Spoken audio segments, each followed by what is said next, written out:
আমার কাব্যপ্রেমী বন্ধুরা, আজ আপনাদের জন্যই পাঠ করছি আমার নিজের লেখা একটি কবিতা। কবিতার শিরোনাম তবুও হেঁটে চলি। শুনুন তাহলে, শুরু করছি।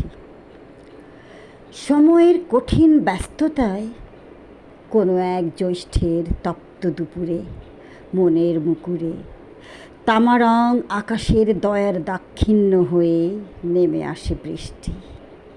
ভিজে যায় আমার তিলোত্তমার শরীর, ভিজে যায় বিরামহীন ব্যস্ততার রাজপথ। এখানে ওখানে খানিক প্রশান্তির জলও জমে যায়, আয়নার বুকের স্বচ্ছতার ছায়া পড়ে তাতে। আমারও গন্তব্যে পৌঁছার ব্যস্ততার হাতছানিতে পায়ে পায়ে মারিয়ে যায় সেই পথ। জানি না, এভাবেই চলতে চলতে হয়তো কোনো একদিন থেমে যাবে আমার এক জীবনের রথ।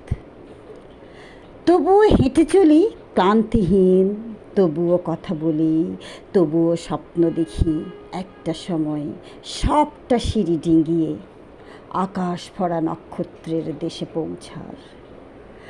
আমার চারপাশের মুখোশ পরা মানুষগুলোর স্বার্থের আড়ালটাকে চিনে নিয়ে কিনে নিতে ইচ্ছে করে একটি একাকিত্বের অচেনা পাহাড়, যেখানে শুধুই আমি আমার, যেখানে আমার সরলতাকে ঠকিয়ে যেতে পারবে না কেউ আর।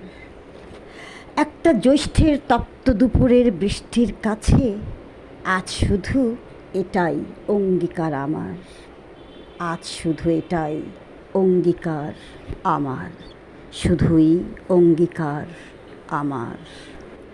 তো বন্ধুরা, কেমন লাগলো আমার নিজের লেখা কবিতার এই আয়োজন, আমার কণ্ঠে আমার নিজের লেখা কবিতা পাঠ? যদি ভালো লাগে তাহলে অবশ্যই আমার এই চ্যানেলটিকে সাবস্ক্রাইব করুন, আমাকে এগিয়ে নিয়ে যেতে সাহায্য করুন এবং এভাবেই পাশে থাকুন, আপনারা আমার সাথেই থাকুন।